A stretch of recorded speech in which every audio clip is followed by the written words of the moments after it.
Welcome, everyone, to the English Bookcast. Great to be here. Today, we're embarking on, well, a really fascinating exploration of Alice Dixon Le Plongeon's Queen Moo's Talisman, Fall of the Maya Empire. Yes, it's quite a work. It's a narrative poem, and it gives this really dramatic account focused on Queen Moo and the whole decline of the Kan dynasty. Right, in the ancient Maya world? Exactly, but as interpreted by Le Plongeon. So it's her blend, really, of what she understood about Maya history, mythology, and the archaeological findings from her time, late 19th, early 20th century. Absolutely. And look, if this kind of deep dive into forgotten histories and these, let's say, unique perspectives sparks your interest, we'd really love for you to join our English Bookcast channel. And maybe consider sharing this video with others, too.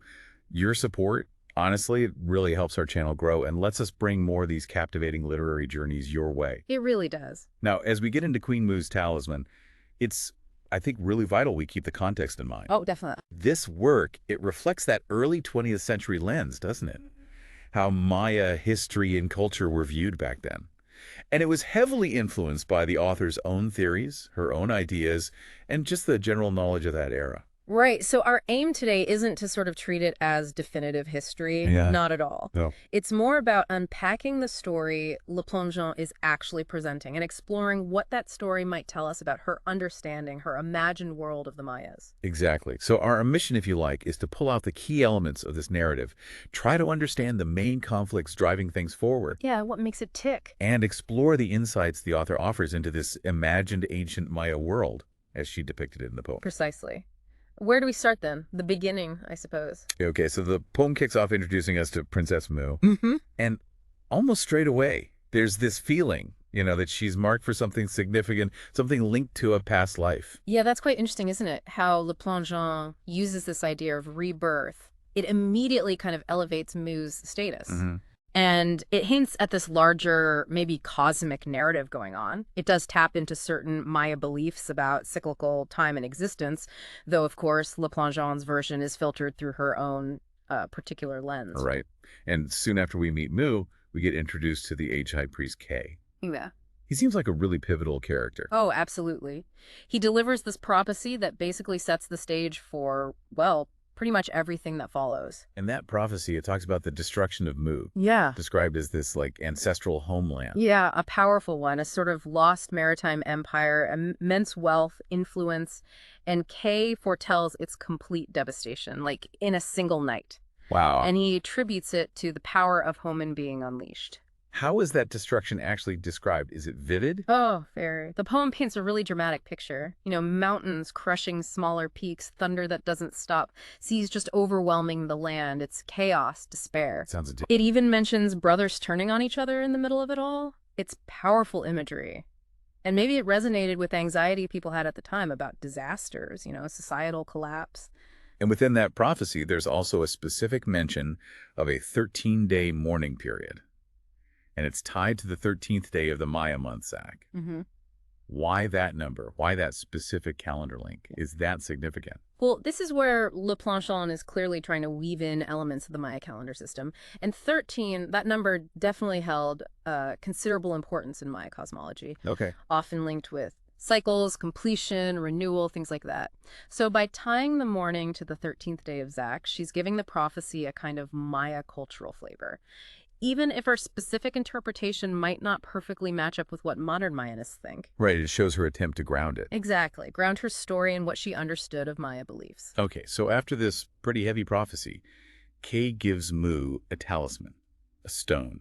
And this isn't just jewelry, is it? It has power. No, definitely not just decorative. It's said to give Moo this heightened intuition, a kind of magnetic attraction. And, crucially, Kay warns her that if she loses it, she could even lose her throne. Wow, okay. So the stakes are high for this object. Absolutely. It establishes the talisman not just as a symbol of her power, but as a key plot device. It's like a physical link to her destiny, her lineage. So right in these opening scenes, we've got our central figure with a past life connection, this dark prophecy about a lost homeland, Moo, and this powerful, maybe magical object tied directly to her fate. It definitely sets things up dramatically. It certainly does. And it doesn't take long before we see rivalries kicking off, right? In the form of her brothers, Aac and Coh. And they both want to marry her. Yes, the poem suggests there was maybe a custom where a brother prince was expected to be the consort.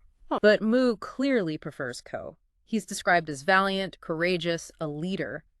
And this preference, well, it disrupts things and immediately introduces conflict. It hints at those tensions, between tradition and what someone actually wants, especially in a royal family. And this preference, as you said, it sparks this really fierce jealousy in the other brother, a dog. Ferocious, yes. The poem even describes them having a physical fight over it, leaving both wounded. Yeah, a pretty brutal confrontation. It's a stark picture of these personal feelings that are going to escalate later into much bigger dynastic problems. What does that intense rivalry tell us about the stakes for royal succession, marriage, in Le Plongeon's view? Well, it really underlines how high the stakes were. The competition for power, for prestige. Moo isn't just, a potential wife. She represents a path to influence, to control. Right. And Aac's jealousy shows this deep ambition, and maybe more worryingly, a willingness to use violence to get what he wants. It definitely foreshadows what he does later. But despite this violent rivalry, their father, King Can, he actually sanctions the marriage between Moo and Coh. He does. Which seems perhaps quite pragmatic, maybe recognizing their affection, or perhaps Coh's popularity, or both. So for a moment, it looks like maybe things will settle down. Yes, King Can's decision does offer a brief moment of calm, a suggestion that maybe stability could win out, for a little while anyway. But even then, the shadow of what's coming is still there. Indeed. Because even as Moo and Coh are united, the high priest Kay delivers another prophecy. This time just to Moo, telling her about a future life where she'll again be Coh's sister and wife. Yeah, that's a fascinating layer, isn't it? The second prophecy, it reinforces that theme of connection across lifetimes, of destiny. Right. It adds this sort of romantic, spiritual weight to Moo and Coh's relationship, suggests their bond goes beyond just this one life. And it creates a sense of anticipation, too, like, okay, there's a future resolution coming, even with all this immediate conflict brewing. It's a really interesting element, introducing reincarnation and this destined reunion. But, as often happens in these stories, the happiness is pretty short-lived. Tragically so. Things take a much darker turn when King Kang dies. What happens immediately after he passes? Well, his death creates a power vacuum, doesn't it? It shifts the whole dynamic. His eldest son, who is also named Kay. Oh, okay. Confusing. A little bit, yes. This younger Kay inherits his uncle's title and becomes the new high priest. And he becomes another really significant player in the drama, wielding quite a bit of religious and political clout. And it's not long after that transition that the central tragedy really hits. The treacherous murder of Prince Coh by his own brother, Aac. Yeah, fratricide. It's a devastating blow, not just personally for Moo, but for the whole kingdom. What drives Aac to do something so extreme? Especially after the king had already approved the marriage. It just highlights that destructive power of jealousy, doesn't it? And ambition when it's not checked. Even the king's blessing couldn't stop Aac's resentment. His actions suggest this deep insecurity, maybe an inability to handle rejection. And it pushes him to commit this irreversible crime. It just shatters any idea of unity in the royal family and paves the way for more chaos. The poem then mentions that Aac actually admits his guilt, which feels unexpected. It is a bit surprising, yeah. Maybe Le Plongeon included that to add some psychological complexity to him. Possibly. It hints maybe at some internal conflict, like he recognized how huge his crime was, even while still being driven by his desires. It stops him being just a simple villain, perhaps? Suggests something more going on inside. So because of this crime, the new high priest Kay banishes Aac from Chichen. Yes. And right then as he's banished, the high priest gives this stark warning, predicting that Aac's actions are going to bring down the entire Can dynasty. That's powerful foreshadowing. Oh, absolutely. That pronouncement, it lifts Aac's personal betrayal up to the level of a dynastic tragedy. It really underscores how interconnected everything is in that royal family actions' consequences. Yeah. And it clearly signals the widespread disaster Aac's ambition is about to cause. So after Coh's murder and Aac's banishment, the focus shifts, right, to the mourning rituals for Prince Coh. Yeah. What details does Le Plongeon include about these Maya funerary customs as she saw them? She goes into quite a bit of detail, emphasizes the community grief, multitudes assembling. The burning of the body on a pyre is a key image. Right. And the release of white doves symbolizing the soul being liberated. These are quite striking details that reflect certain ancient practices and beliefs about the afterlife as understood then. And that number 13 comes back again, doesn't it? The 13th day of Moo or Aac. That's when Koh's charred heart is placed in a stone urn. Yes, it echoes back to that earlier prophecy about Mu in the morning traditions. What's the connection she's making there? By returning to the 13th day in Aac, Le Plongeon is reinforcing that cyclical idea of time and remembrance in her story. Placing the heart in the urn, it signifies preserving his essence, doesn't it?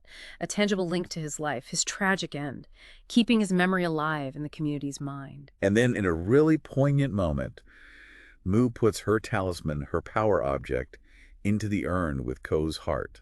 That feels incredibly symbolic. What's her thinking there, do you reckon? Oh, deeply symbolic. It's clearly expressing her undying love, isn't it? And maybe her hope, her desire to fulfill Kay's prophecy about them reuniting in another life. Oh. By putting the talisman, her power, her destiny with his heart, she's trying to forge a link that goes beyond death, to tie their fates together across time, maybe even across lifetimes. And to further honor him, Mu commissions a monument, a memorial hall for Koh. Yes. And there's an inscription mentioned on the outer wall invoking his spirit. What does this act tell us about Mu, as a person, as a leader? Well, it really underlines her strength, I think. Her devotion to Koh is unwavering, and her commitment to making sure his legacy endures. As a leader, she's showing the importance of remembering, of honoring the fallen. It helps reinforce those community bonds through shared grief and commemoration. Okay, so despite the seriousness of his crime, his banishment, and now it comes back. He does. Still driven by this obsession with Mu. And this inevitably leads to more conflict.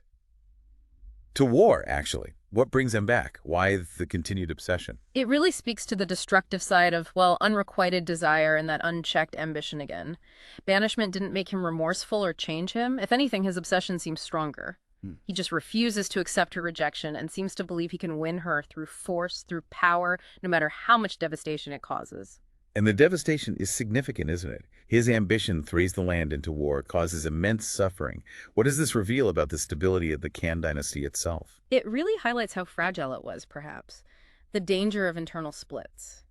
Aac's actions show how one person's ambition, if it's not dealt with, can just destabilize a whole kingdom, leads to ruin, loss of life.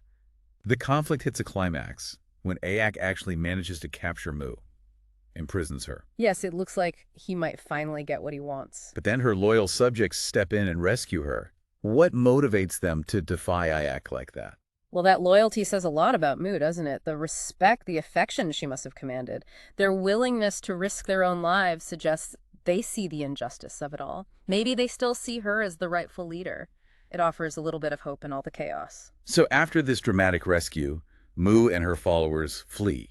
They go to foreign lands, specifically named as Egypt, the land of the Nile. What's the significance of sending her there in the story? Well, it opens up the narrative, doesn't it? It takes it beyond just Chichen. Le Plongeon seems to be suggesting a historical link between the Maya and ancient Egypt. Oh, interesting. Proposing that Maya colonists had settled there previously.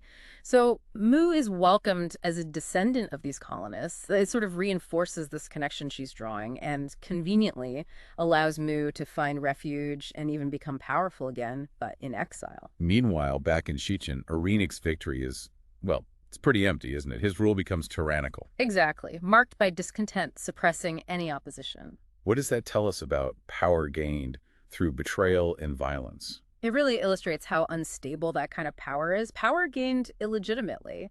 Without the support Mu had, his reign is all about fear and oppression. And the unhappiness of his subjects shows that real leadership isn't just control. It's about earning respect, fostering justice, you know. The poem mentions seers trying and failing to call on the spirits of King Khan and Prince Coh for help. Yes, highlighting the spiritual unrest. What does that failure signify about Chichen under Aac? It feels symbolic, doesn't it? Like a deeper spiritual sickness in the kingdom.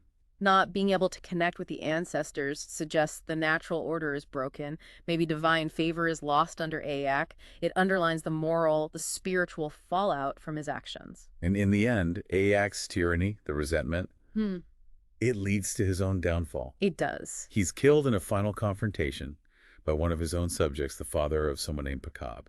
And that brings the Khan dynasty to its end, just like the high priest predicted. Precisely. It feels like poetic justice, in a way. Fulfills the prophecy. It highlights that cycle of violence, rule through fear, and you'll likely face retribution from within. The seeds of his destruction were there right from the start. So the poem then shifts back to Mu in Egypt. She reigns there until she eventually dies. And her death is described as a release. Yeah, a release from earthly life. It does bring a kind of closure to her story, at least in that incarnation. So it provides some resolution for her immediate struggles, a peaceful end to her time in exile. It seems so. The description release suggests liberation from all the burdens of her past, a transition to another stage, which fits nicely with the poem's wider themes of reincarnation. But that's not quite the end of the story, is it? There's a sequel. That's right. Le Plongeon adds this sequel that really dives into reincarnation, spanning centuries, different lands. Why extend the story like that, beyond the fall of the dynasty? Well, it serves to really hammer home those central themes, doesn't it? Enduring love, destiny, the cyclical nature of things. By showing Coh and Moo being reborn, far in the future, Le Plongeon emphasizes that their connection transcends lifetimes, that the prophecies will eventually be fulfilled. And this sequel shows them reborn, far away, but eventually finding each other again, fulfilling Kay's prophecy. Exactly. It brings that sense of hope, of ultimate resolution for their intertwined fates. Their reunion underlines the power of their bond, the idea that destiny, as foretold, brings them together no matter the time or obstacles. It's like cosmic order being restored. And their reunion then leads them back to the Maya lands, where they actually find Koh's tomb. Yes. And inside the urn, his heart and Moo's talisman, still there after all those centuries. Wow. That's a powerful image, a tangible link back to those past lives. Definitely. It's a concrete connection, validating the prophecies, a symbol of that enduring love and the persistence of destiny across generations. And in contrast, what about Aac? What's his fate in this sequel? Well, his spirit is depicted wandering desolate among the ruins of his old palace, just yearning for forgetfulness, for oblivion and rebirth. A pretty bleak end for the betrayer. Cautionary, perhaps. It's a stark counterpoint, isn't it, to Moo and Koh's reunion. His restless spirit, finding no peace, highlights the lasting consequences of his actions, the spiritual torment. It's a reminder, maybe, of negative karma, or how unresolved conflict can linger. And the talisman, when they rediscover it, it evokes visions, and Kay the Wise's voice is heard again. Yes, still offering guidance towards peace. It reinforces the idea that wisdom, the search for harmony, it kind of transcends all the earthly conflict. The talisman acts as a bridge to the past, and Kay's continued presence emphasizes that enduring relevance of wisdom.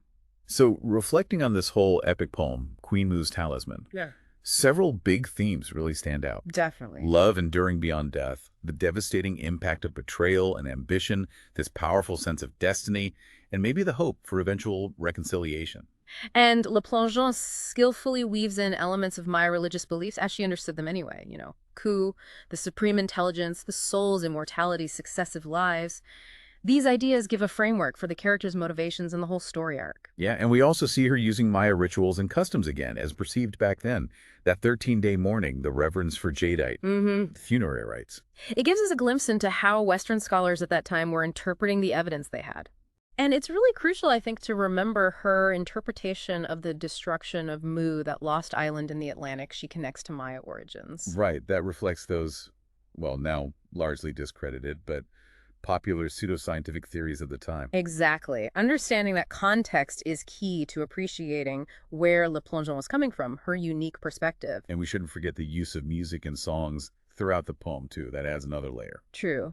So ultimately, Queen Moo's Talisman gives us this sweeping, dramatic story of a dynasty's fall, driven by personal conflict, but contrasted with this enduring love and the promise of reunion across lifetimes. It's a really fascinating example of how those early encounters with ancient cultures could spark these imaginative retellings, blending history, romance, and spiritual ideas. So as we wrap up this deep dive, it really is so important to keep that historical lens in mind, isn't it? How Alice Dixon Le Plongeon saw and interpreted the ancient Maya world. Her work is a unique window into those early days of Maya studies and the kind of stories that captured people's imaginations back then. Which leads us to a final thought for you, our listeners.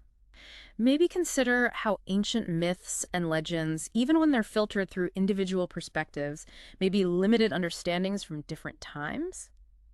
How they still grapple with these universal human themes: love, loss, ambition, destiny. What parts of Queen Moo's story, as told in this particular early 20th century poem, what parts resonate with you today? It's definitely something to think about. And if you found this exploration of Queen Moo's Talisman interesting or thought-provoking, please do join the English Bookcast channel. Yeah, we'd appreciate it. And share this video with others if you feel inclined. Your support really does help us keep bringing these literary deep dives to you. Thanks for joining us. Thanks, everyone.